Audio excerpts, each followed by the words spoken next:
All right, we don't want to fall too far behind, so I'm just going to kick this off. Hi, everyone. I'm Dr. Jessica Saunders, the Research Director at the Council of State Governments Justice Center, and I'm pleased to welcome you all to our webinar on racial bias in traffic enforcement.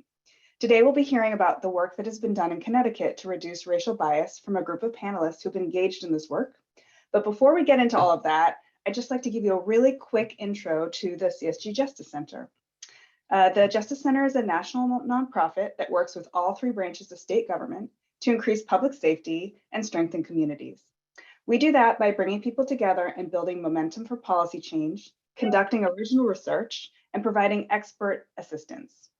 Our organizational goals are breaking the cycle of incarceration, advancing health, opportunity, and equity, and improving community safety and justice using data. We conduct all of our work through an equity lens, helping stakeholders navigate sensitive issues around racial inequities, which is exactly what we're here to talk about today, specifically about racial bias in traffic enforcement, which is really the most common way that people interact with law enforcement. As many of you already know, Black drivers are stopped and searched by police more frequently than white drivers, even after accounting for factors such as driver behavior. So today we're going to talk about an opportunity through the Bipartisan Infrastructure Law, where states are eligible for up to $1.15 million to reduce racial profiling and traffic enforcement in their states. The webinar will discuss a cutting-edge strategy developed in Connecticut for identifying and remediating racial disparities in traffic enforcement that we believe could be replicated in states using that federal funding. The model builds community consensus, develops standardized metrics, and promotes transparency and accountability, and includes a technical assistance strategy for local law enforcement agencies to address disparities and reduce unnecessary police conduct. Through this approach, jurisdictions have reduced racial profiling in traffic stops by 20%. So I'm going to kick this over to our first presenter, Ken Barone, who will describe the approach, and then he will introduce our esteemed panelists and we'll begin our discussion. Ken is the Associate Director of the Institute for Municipal and Regional Policy at the University of Connecticut. Since 2012, Ken has managed the Connecticut Racial Profiling Prohibition Project, through which he has coordinated data collection and submission from 106 law enforcement agencies. He works with the Connecticut Data Collaborative to make data available to the public through an online data portal, and has co-authored 3 reports analyzing municipal and state police data for evidence of discrimination. Since 2014, he's also trained over 800 law enforcement officers. So without further ado, Ken, please take it away. Great, thank you, and good afternoon or good morning, depending on where you're from. I'm going to just spend a few brief minutes walking through the Connecticut Racial Profiling Prohibition Project before we engage in a thoughtful conversation with panelists who have been at the forefront of this work here in Connecticut for the better part of a decade. We can go to the next slide. Brief history in Connecticut. Connecticut has been trying to grapple with the issue of racial profiling for well over 20 years. In 1999, we passed our first racial profiling law in Connecticut, later named the Alvin W. Penn Racial Profiling Act. It banned racial profiling by law enforcement, and it also required the collection of data. Fast forward to 2012, there was a federal investigation into a local police department in Connecticut for violating the civil rights of members of the Hispanic community.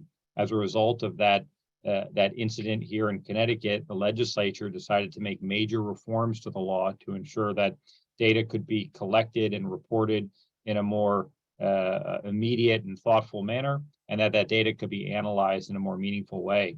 Starting in 2013, Connecticut began to electronically collect 26 pieces of data from over 107 police departments here in the state of Connecticut, and we published our first study in 2015. Over the last several years, we've published subsequent annual studies, and actually we're moving on to our 9th annual study as we speak. Next slide, please. You may ask why we focus on traffic stops so much here in the state of Connecticut and also in other states. Traffic stops are the most common encounter that police have with the public.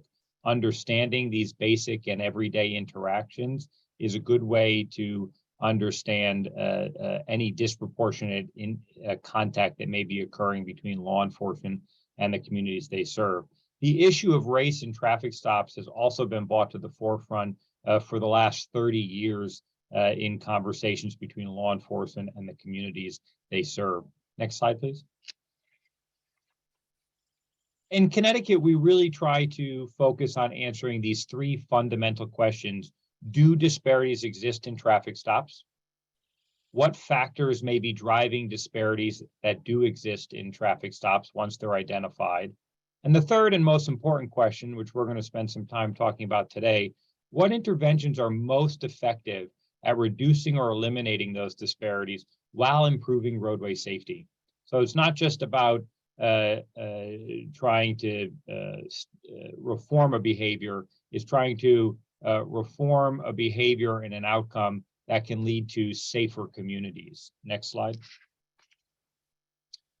The approach here in Connecticut, which you'll hear us talk about in a little bit more detail later, there's really 4 phases to the way we try to address the issue of racial profiling in Connecticut. Phase 1 is data collection. You need good quality data so that you can start to make more thoughtful policy conclusions based on what the data is telling you. The second phase is an empirical analysis of that data. You need to analyze that data in a meaningful and thoughtful way so that you can, again, make policy decisions based on the data you've collected. The third phase is to identify and conduct an in-depth analysis of those agencies that have high disparities. You don't simply want to, in Connecticut, we didn't simply want to collect data, analyze data, and point the finger at police departments. We felt as though that wouldn't be very useful to the conversation in Connecticut, but instead we wanted to collect data, analyze the data, identify departments with disparities, and then work with those departments to understand what's driving those disparities and what can the department do to address those disparities. And so the fourth phase of our program here in Connecticut is engaging the community in both forums and conversations with law enforcement about what we're seeing and where we go from here. Next slide.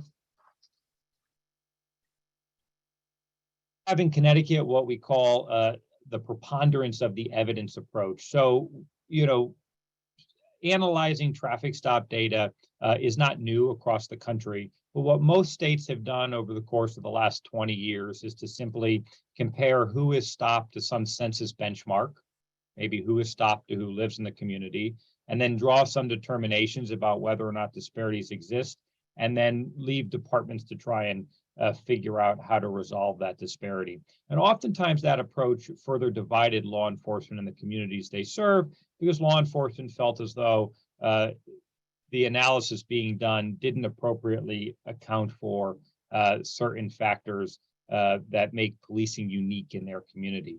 So the advantage of our approach here in Connecticut is that we don't rely on any single analytical tool to identify disparities. In fact, we analyze every single police department in Connecticut using 7 unique tools.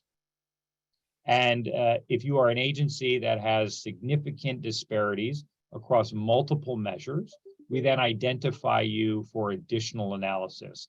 So the idea is that our approach is guiding policymakers and police administrators to determine the best use of our resources to help focus on those departments with the most significant disparities. There's no single method, no single analytical tool that's able to capture all the dimensions of a disparity, which is why we rely on more than one.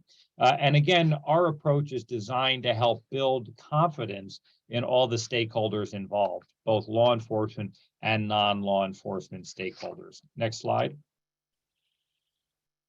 In Connecticut, we've conducted over 32 departmental interventions. So not only do we analyze every department every year, but in the last 10 years, we've identified 32 municipal police departments and 5 state police troops as high disparity agencies. And we've worked in depth with those agencies, and you'll hear from one of those chiefs today, to try and better understand what factors contribute to racial and ethnic disparities, and to what degree do law enforcement have control over those factors. The factors can be complicated, and understanding them is really important. And the one thing we've learned in our work is that there is no one-size-fits-all approach. The way you go in and do an in-depth analysis in a shoreline community in Connecticut is very different than the way you do an analysis in a more suburban, urban, or rural community here in Connecticut. And so what we really work to do is to engage law enforcement and the community to understand the nature of policing in that community so that we can make additional improvements. Next slide. And finally, we have a big lesson here in Connecticut, and it's a lesson that I think mirrors the old fable, slow and steady wins the race. We've been at this work for a long time. We've collected a lot of data. We've engaged a lot of communities, a lot of law enforcement departments to try and understand factors that are driving racial disparities, and our work is paying off. In the last 3 calendar years, the statewide report has shown significant reductions in our racial and ethnic disparities statewide. That doesn't mean they've disappeared and we've solved the problem, we can all go home, but we're seeing significant progress being made towards reducing racial and ethnic disparities. And the other big sign of success is that far fewer departments are being identified here in Connecticut on an annual basis as high disparity agencies. When we started this work, 10 to 12 departments a year would typically be identified with really significant disparities. In the report we did just last year, only 1 police agency was identified with significant racial and ethnic disparities. So, that to me is a sign that we're making progress, we're on the right path, and we have an appropriate oversight system in place with our ultimate goal to improve trust between law enforcement and the communities they serve, and to reduce crime and make our communities safer. So with that, I'm going to do some introductions, I think, for our panel members so we can talk about this a little bit more. Each panel member has a long biography that I could certainly read, but I'm going to try and just talk a little bit more personally about each of these people and their engagement to this work, because they've all been engaged in this work for so long. So today we have with us Chief Jack Drum. He's chief of the Madison, Connecticut Police Department. It's a shoreline community here in Connecticut. He spent much of his career with the Connecticut State Police before retiring, doing some work with the federal government, and then becoming the police chief in Madison, Connecticut for over 10 years. Chief Drum joined our project and began working with us several years ago when his community was identified in one of our reports, and he's going to share his story and the way that he's engaged the project to both help change our outlook, and hopefully we've helped to change his outlook. Next, we're also joined by Tamara Lanier. She's the vice president of the Connecticut NAACP and chaired their criminal justice committee for many years. Tamara is an original member of the Connecticut Racial Profiling Prohibition Advisory Board.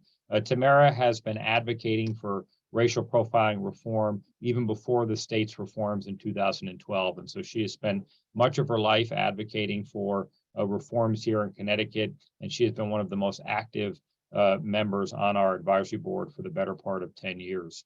We're also joined by Dr. Cato Lorenzen, a professor and doctor with the University of Connecticut. And Dr. Lorenzen came to be the community representative on the advisory board several years ago after he moved to Connecticut and experienced racial profiling himself. And he reached out to the project with his long academic background and said, I think I can contribute. I want to engage in this conversation with you folks.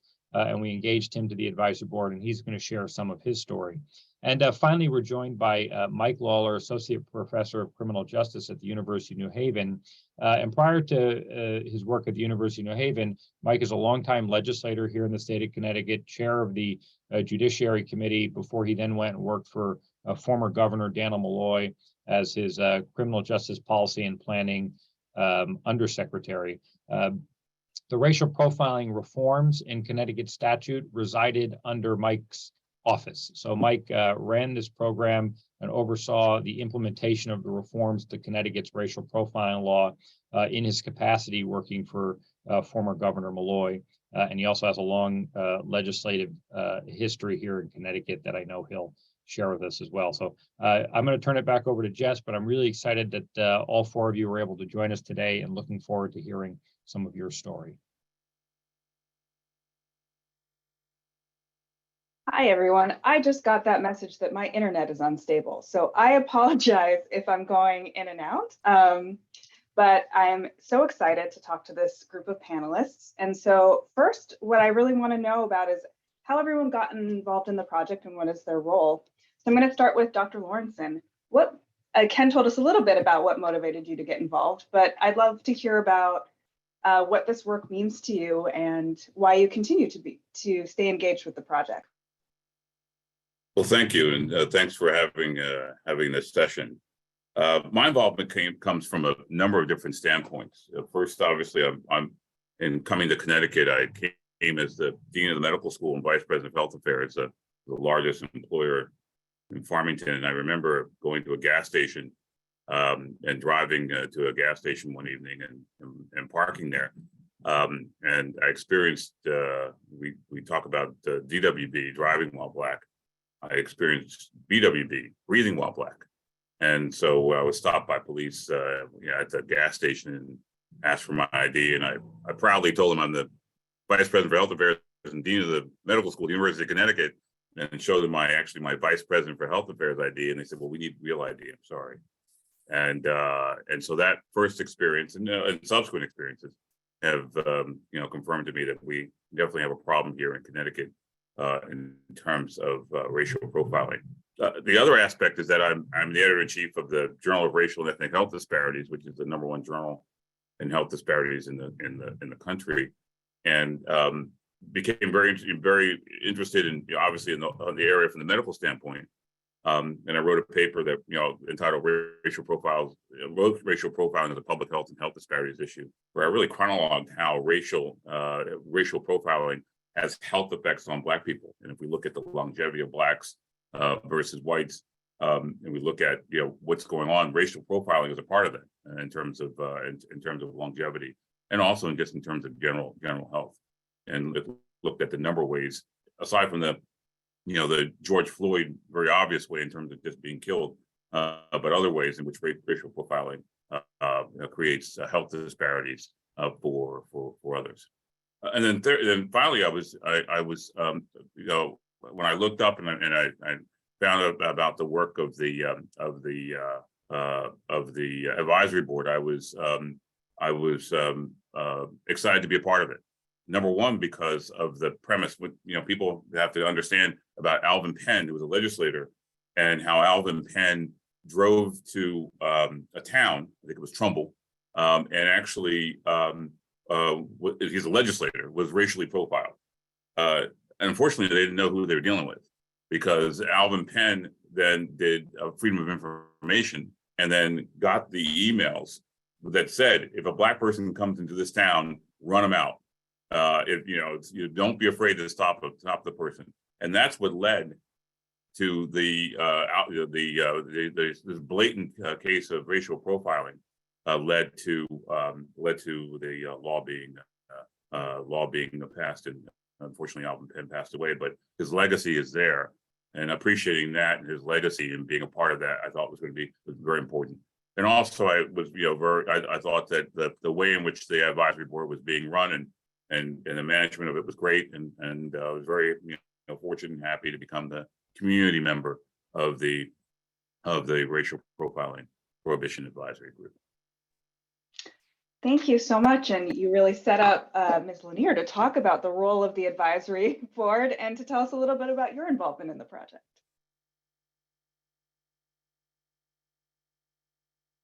Oh, I think you're on mute. Okay, I was saying I was hoping I wouldn't have to go after that, but thank you for having me. Again, my name is Tamara Lanier, and I am a longstanding member of the NAACP with many different roles. And my exposure to the committee actually was because of my role as the criminal justice chair of the Connecticut Conference of NAACP branches. And Dr. Lawrenson talked a little bit about Senator Penn, but I just want to go back to that and just build a little to say, Senator Penn was not alone in his concern of the racial profiling that was going on at that time. And at that point, many people of color, particularly Black people, were complaining of being racially profiled. And those complaints went unheard and unaddressed. And it was a common notion in the minority communities that racial profiling existed. It was a thing, a real thing, and it was happening regularly. But that was not given any real serious credibility or consideration until Senator Penn moved forward, until the incident happened with Senator Penn, and then his campaign to expose what was going on. So he is truly a hero in the community for taking on that issue and exposing the ugly practices of racial profiling. But Senator Penn was a very important man in the state of Connecticut, and you still had people, everyday citizens in their home communities that were being profiled, and those things were being unheard and unaddressed. And so when the committee was put together in 2012, one of the things that I felt it was important to do was to give those voiceless people not only a voice, but a space to share their concerns. And so the committee actually opened the door for public discussion about the incidents of racial profiling. And with the NAACP, there are 16 branches, 16 units throughout the state, and in the larger county areas and also in the smaller community areas. And each one of those units, they come together monthly and they interact with each other. But what's important is through the activity of the committee and through my network with the NAACP, what we were doing, we were able to disseminate across the state by sharing it with the branch presidents, who would then share it with their membership. And so people had an access to not only air their grievances, but to share their concerns and to be a part of the reformative change that was happening. And so one of the other things that was interesting about my career and what I brought to the table was I was also a probation officer at the time, a chief probation officer. So I had the opportunity to work with most law enforcement units in southeastern Connecticut. I've worked with the prosecutors, many of them from all over the state. I've worked with the state police, local municipalities, a part of the judicial branch, which processes the tickets and the information about traffic stops. So I felt that I could bring a well-rounded experience to the table. And so I've just been extremely excited to stay engaged. It's very rewarding work, but most importantly, what I think that I can look back on my years of service with this committee to say is that we gave your average person a voice, a person who didn't have a voice and didn't have a space to share that voice. Great, thank you so much. And I'd love to turn it over to Chief Drum now to hear sort of how you got involved as a police chief and how it all went for you. Love to hear a little more about that. Good afternoon, everybody. Jack Drum, I'm currently a chief in the town of Madison, Connecticut, and I have a career with the Connecticut State Police, and I served offshore in emerging nations and a program for the Department of State. Anyway, 2018, I was approached by Ken Barone and his group at IMRP, and the town of Madison was identified as one of the departments with disparity in traffic stops. Now, the town of Madison is 95% white. We have the largest state beach in Connecticut. In the summer months, we go from a town of approximately 20,000 people to a town of about 60, sometimes 70,000 people because of the influx of Hammonasset State Beach. We'll get 26,000 people on any given warm summer day. That creates a lot of traffic and a lot of impact on our infrastructure. I met with Ken and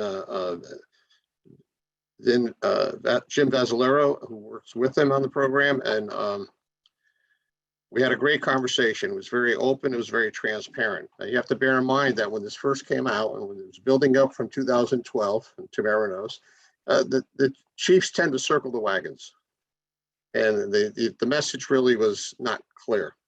And quite frankly, I wanted to learn about it. I learned a long time ago in grad school, listen, you got to climb up in other people's balconies and look down and see what it is they see, because you may be missing it altogether. And I did that with Ken and with Jim. I think I provided lunch or something, and spent a lot of time with them. And they were used to people basically spending a little bit of time with them and showing them the door. So I listened to what they had to say. I explained to them that, listen, town of Madison is a smaller community. I have 31 officers. We try to police in the summertime. It's very, very challenging. We have a lot of high impact accidents, particularly Route 1 and the Hammonasset Connector. And what people don't realize is that our traffic counts are somewhere around 40, 50,000 on Route 1 any given summer day. The ramps, 6,000 to 7,000 exit, enter. So for a little town, that's high impact. And what we chose to do was radar enforcement. And on the Hammonasset Connector, if you've ever been there, those in Connecticut, as you come over the rise, and we have people that are entering Earth at about 80 miles an hour, sometimes 90.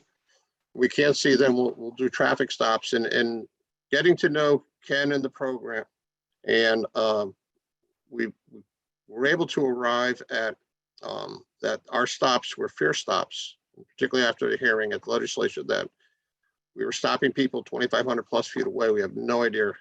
It's just a vehicle that's exceeding the speed limit, and we pull it over. It really piqued my interest. I learned a lot in emerging nations. What I'm always amazed at, especially in the island of Jamaica, there's no one sees color. It's just like a wonderful thing. So for me, I asked, how could I help? And Ken introduced me to IMRP, Racial Profiling Prohibition Project, and I'm proud to say that I sat on the Police Accountability Transparency Task Force during this past legislative session. So that's about how it started. There were some things, I guess, other questions may relate to that I could explain out, but that's basically how it got started. Thank you. And I'd love to hear from our last but not least panelist, Mr. Lawler, to talk to us a little bit more about like the role of the state lawmakers and legislators on an initiative like this. Well, thanks, Jess, and hello, everybody. First of all, let me give a shout out to the Council of State Governments. I've been one of their biggest fans since forever, and I think this particular project is an example of the approach that CSG takes typically, where you have to get everybody around the table, all the stakeholders, the liberals, the conservatives, the Democrats, the Republicans, the advocates, the law enforcement in this case. So it's such an important aspect of what's being described for you here today. But as was pointed out, I spent a long time in the legislature, and I was actually a colleague of Senator Penn. And not mentioned yet was not only was he a prominent state senator, he was actually the chair of the Public Safety Committee, the overseeing committee for the state police and others when he was racially profiled. So you can imagine his ability to influence legislation in this regard, and he did it. But one important lesson that emerged from the very first iteration of the racial profiling statute in Connecticut, which was enacted first in 1999, as you saw, was it's one thing to have a concept be embraced in law. It's quite another thing to actually make it work, to figure out a way to operationalize this, to get buy-in, to measure it over time. And the first few years were very difficult because the original version of the law simply said every police department had to write down all the race and the gender and everything of the people being stopped, the reason for the stop, and send paper forms to the head prosecutor's office. And they had the obligation to assemble all this and report on it. And obviously that's not their forte. Every department had sort of a different definition of what they were reporting. So it was never really an apples to apples comparison. And it took a long time to get to the point, and really 2012, where the responsibility for gathering this data and reporting on it was handed to what is now at the University of Connecticut, IMRP, using grants from the federal government, which I believe are still available. And so that's when we got a one-size-sort-of-fits-all standard for reporting this data, and you could really compare towns to towns. And very, very important from the start, when this became a reality, was the importance of getting this advisory group together. which had the voices of people like Chief Drum and Tamara Lanier and Dr. Lorenzen. I mean, and many others, by the way, because as the chief just pointed out, initially this was met with a lot of pushback from police chiefs and police officers, police unions around the state. I mean, became very defensive and felt that this was simply an opportunity to stigmatize an individual department, call them a bunch of racial profilers, and which would lead to a lot of criticism.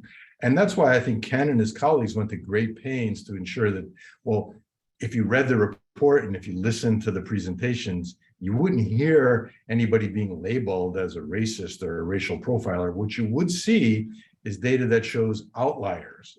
And there might be a lot of legitimate explanations for why a particular department is an outlier. One of those explanations may actually be they're engaged in racial profiling, but there may be others. You know, traffic tends to differ from town to town, as Chief Drum was just explaining. And so it was very important to get this right so it would be perceived both by the community and by law enforcement professionals as fair. And the last thing I want to say about this, because it really has been an extraordinary success, and I think it's now almost taken for granted by people that this data will be reported out every year, and you can take a look at it and get a sense of what's happening in your community. But aside from identifying outliers, I think I'm still involved in a lot of law enforcement activities here in Connecticut.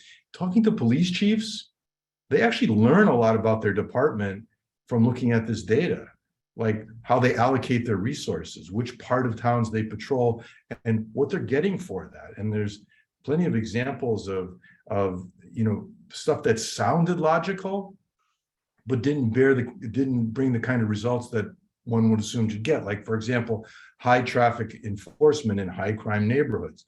The idea was this is a good way to identify gang and group members, gun carriers.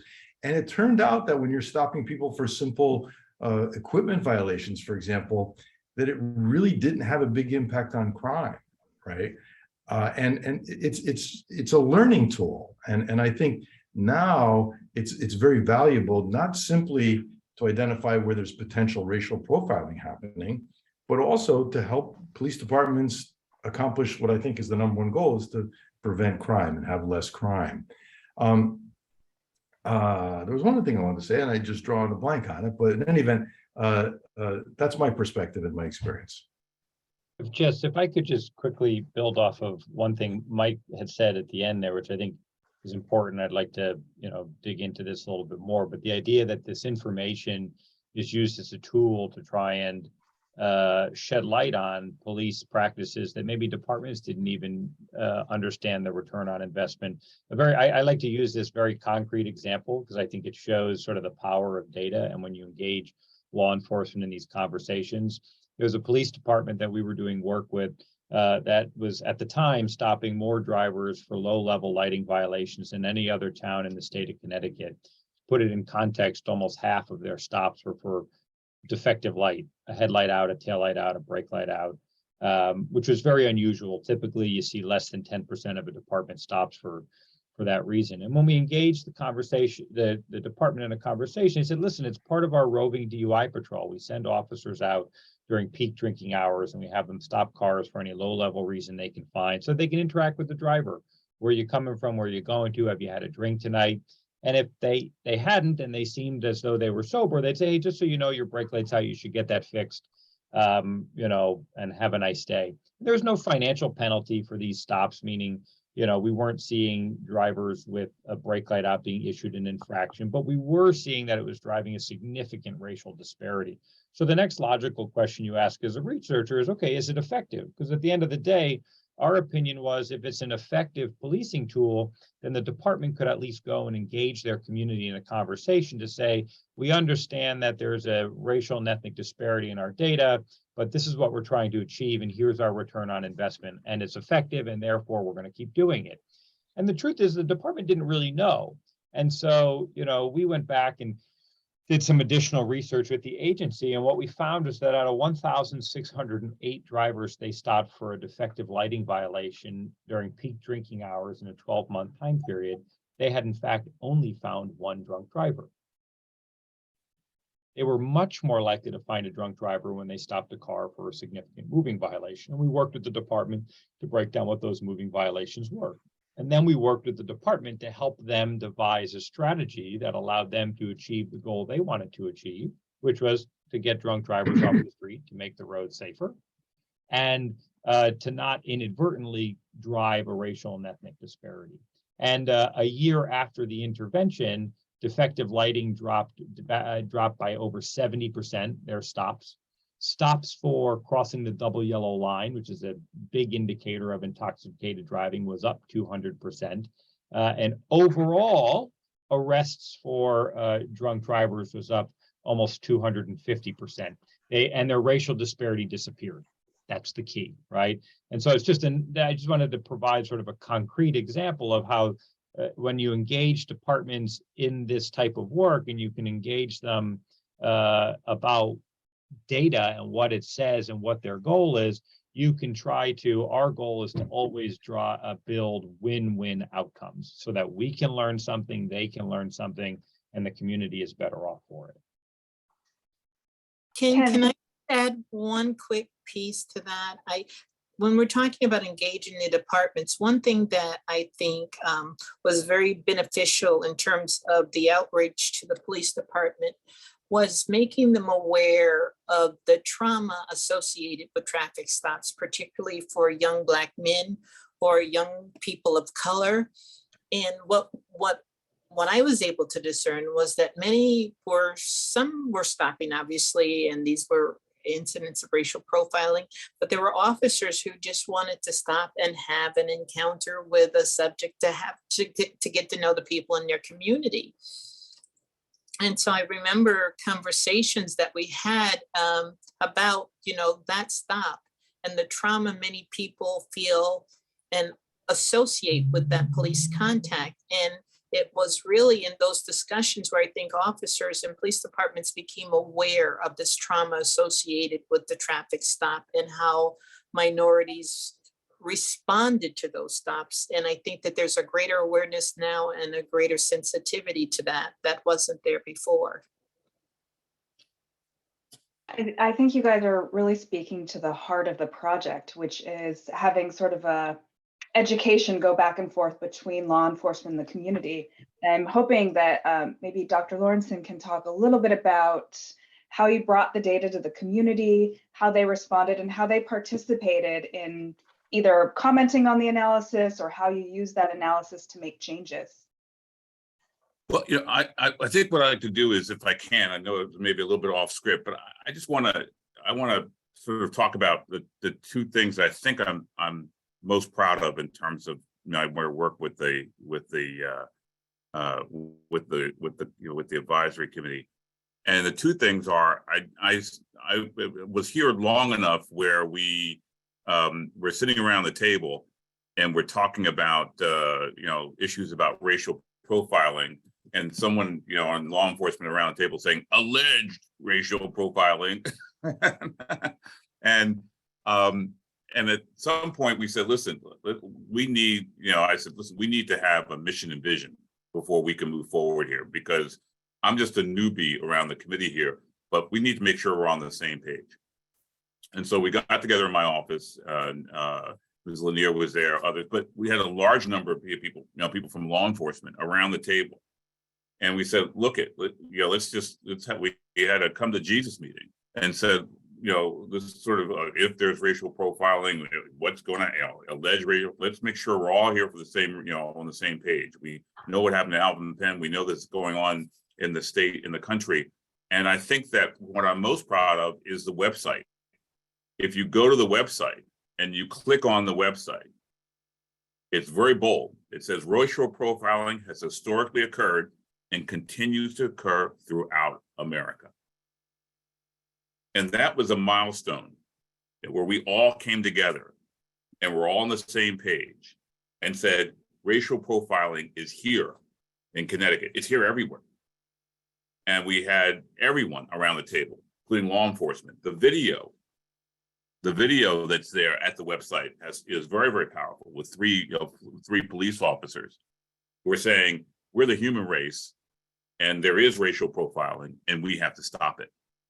So that for me, I think is my, in terms of my contribution and being a part of this, I think that was probably what I'm most proud of in terms of being around the table and being a part of it. The second is the fact that to remind people that there are human consequences to these stops. These stops may be easy for a police officer because that's what they're trained to do, but every stop increases blood pressure, increases, has consequences that are there. One can remember every single stop that's taken place, and it has medical consequences for people. And again, I'll put in the chat my paper on racial profiling as a public health and health disparities issue. But the number of the different types of ways in which, from microaggressions that may occur when people are stopped, to vicarious effects, seeing people being stopped. There's a vicarious effect that takes place where people see people being stopped, and that has an effect on them clinically because of their remembering the remembrance of their previously being stopped. So the two areas, I think, in terms of getting everybody on the same page in terms of racial profiling is here, and also the medical consequences and thinking about that in terms of saying, well, why make a stop versus not, the medical consequences. I think those are the two contributions. Great. And Chief Drum, how did it feel from the law enforcement perspective? How did line level officers respond to this, and how did they embrace or fear sort of the project? As I explained earlier, we are a small department, but about 20% plus are made up of people of color in all walks of life. For us, we're a CALEA accredited agency, and we have been for over 10 years. That was one of the objectives when I arrived here. We're also dual accredited with CALEA. So there's a lot of mandates there and a certified department accredited that we have to comply with. Annually, we post use of force, stops, break down the stop, break down to ethnic, racial, break it down to, yes, for us, even when we put handcuffs on people. That might be easy for a department my size, which has a strong economy, versus an inner city or larger agency, which may be in crisis to accomplish that task. But I just think that it adds to that transparency. Before I continue, I just want to add to the doctor's statements. One thing that we've done in training that really works, and is that I like having officers or correction officers or somebody in the public sector of color to come in and explain what they were feeling during the traffic stop. It's very powerful and it's very strong for those who've never grown up in that environment or city. Maybe they grew up in the rural America, but to have an officer of color explain to you what he or she was going through, and in this case, my training officer, it's wonderful. It works. It works. It drives home the point for training. So for us, it's worked. Okay, for we continue to do training in fair and impartial policing. We continue to do de-escalation, which is huge. It starts with the conversation when the window comes down. I've been very fortunate, and also I add to this that I think the implementation of cameras, and we've had cameras over 12, 13 years in this agency. I think that speaks for itself. I don't really find any agencies that are reluctant to having cameras. I did have one large city chief tell me that unless they're going to buy them for me, I'm not going to have them. I just kind of shook my head a little bit, but I believe they have them now. Tamara, you're shaking your head. I would like to think that we're much better than where we've been. I know that at times it doesn't seem that way.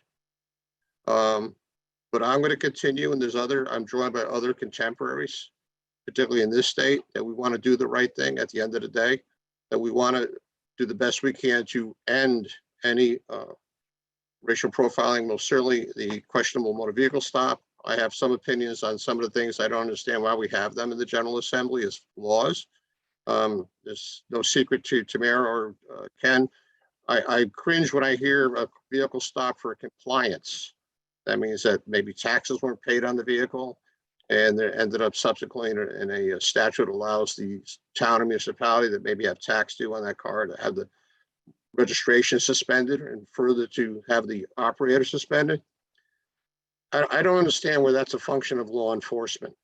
We're not tax collectors. And a very bold statement coming from me, but I got 3 years to go. I'll say what I have on my mind. It's wrong. It's wrong. And you go to equipment violations also, it's wrong. Most of those stops and with the studies that we've seen, they pick on a certain group of people. I'll be the first one to say that. And I've been in law enforcement a long time. And I think if we continue to do the training, we continue to work with the legislature to change some of these laws. Remember, we're not tax collectors. Why do we have to have compliance? Make it a civil matter. It's not 53A. It's not a 14 statute. Correct, Mike? It's not. And it shouldn't be there. But that's used in a lot of stops. And if you look at the statistics, for people of color, that infamous equipment, non-compliance, it's wrong. I'll stop there. Just to maybe just put a finer point, data point on what Chief Drum just said. In multiple of our studies here in Connecticut, what we found is that when police predominantly focus on hazardous driving behaviors, those violations that we know drive traffic crashes and make our roads less safe, we actually see little to no racial disparities in the data. When they use the motor vehicle code to focus on certain equipment and administrative offenses or those compliance issues, we tend to see much more significant racial and ethnic disparity in the data. And so that's been a long running conversation here in the state of Connecticut. And the benefit is that because we have a good and thoughtful data system now, we're able to engage policymakers in that conversation so that Chief Drum can go and share, his experience about this work, but also legislators can be informed about what is the data telling us. So as they contemplate reforms potentially to motor vehicle laws, they're informed by what 10 years of data is telling us.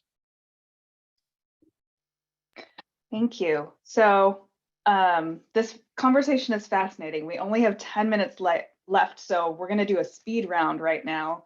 And I want to start with Ms. Lanier, and I want to know, what changes have you seen as a result of this project, and what recommendations would you give to other states that want to try something like this?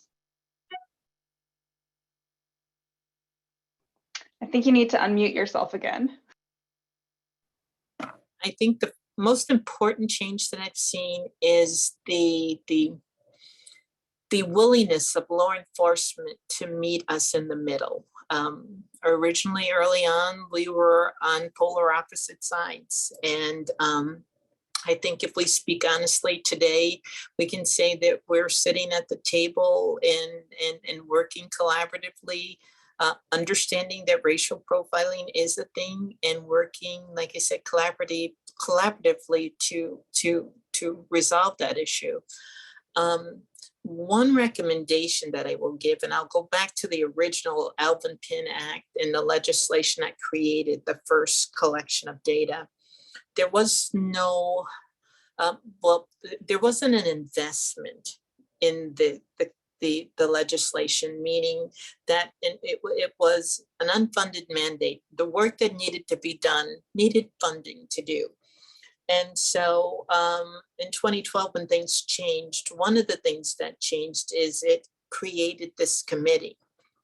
And also the stakeholders at the table, many of them had other careers. They were working full-time on other things, and they didn't have the time invested to do this kind of work. And the reason why I frame it this way is because there needs to be a research arm of a committee to do the heavy lifting, to do the heavy research, to do the deep diving, the data analysis. And if we're honest with ourselves, many of the people, the stakeholders at the table, have so many other commitments that they don't have time to do this. So my recommendation to anyone considering this type of work is to firstly make sure that your stakeholders have that research arm that can do the analytical and the research, and also properly fund it, because the work cannot get done without the proper funding. Thank you. I love anyone who's going to talk about more research. selfishly. Thank you. And I want to give the same question to Dr. Lawrenson. You told us what you're most proud of and the great work that you've done, but what about recommendations for other places that want to set up a similar program?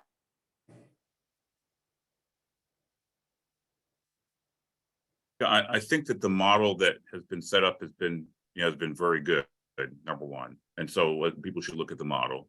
Number two is that that this is a journey, not a destination.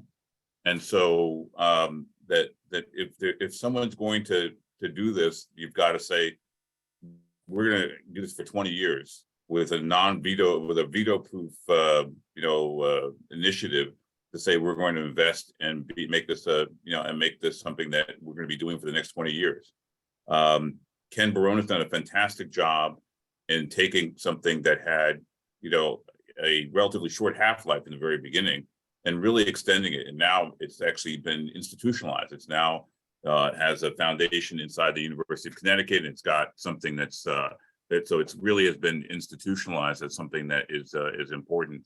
And it's got great, so I think it's great bipartisan support in the state in terms of the area. The third is that I think that everyone at the table has to come with a certain amount of trust in the system. And I think that there was the amount of trust in the very beginning was actually sort of low, to be frank. But I think that people have to, sort of saw over time that people want to make things better and are not working to just stigmatize people, but to actually make things better. And I still remember it sort of at the end, like say a couple years ago, when we had a session where we brought one of the police departments, because they were just such disparities. The group that really asked the most questions about, well, why is this happening this way? What are you doing? Was actually law enforcement around the table. They were the ones that said, listen, tell me, I don't understand that. Tell me why that's happening. Tell me what's going on. And that was something that meant that everybody's moving on the same page in terms of thinking about this. And that didn't happen in the very beginning, but it took it took time.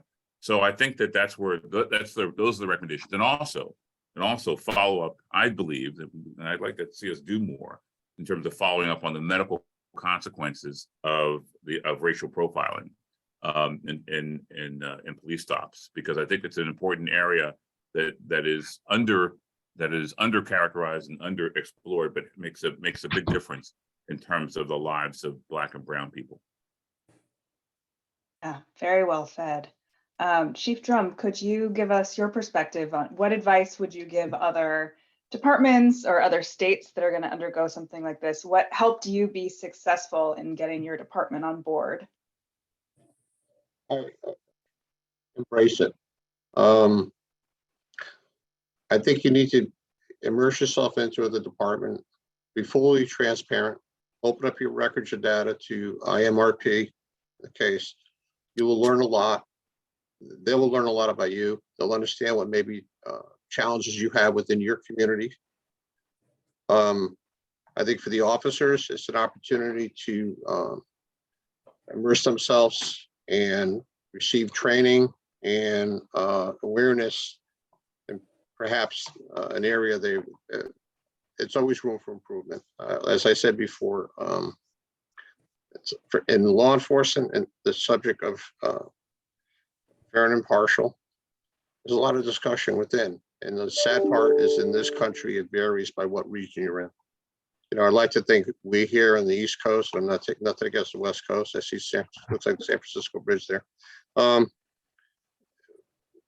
very proud to say that we've worked hard and we'll continue to work hard. And most certainly with the guidance that comes out of IMRP and people such as Dr. Lawson, and most certainly Tamara and Mike Lawler, Dr. Lawler, we can't help but succeed and not fail.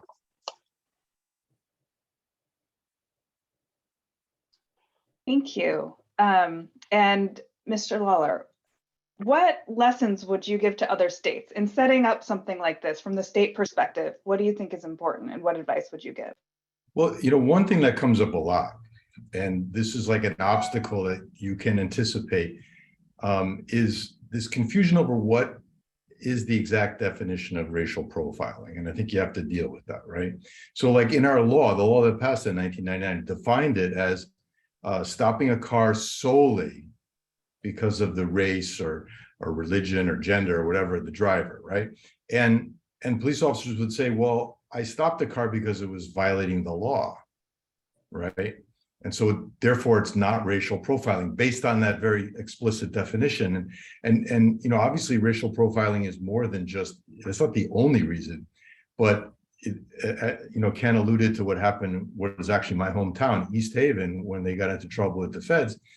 They were stopping Latinos for legit violations. It's just that they were only stopping Latinos. The white people in town were getting a free pass, and that's really a form of racial profiling, but it's not under that definition. And you get into this back and forth with police officers who really haven't thought it through. It's like, well, we're not racial profiling, we're stopping them because they broke the law.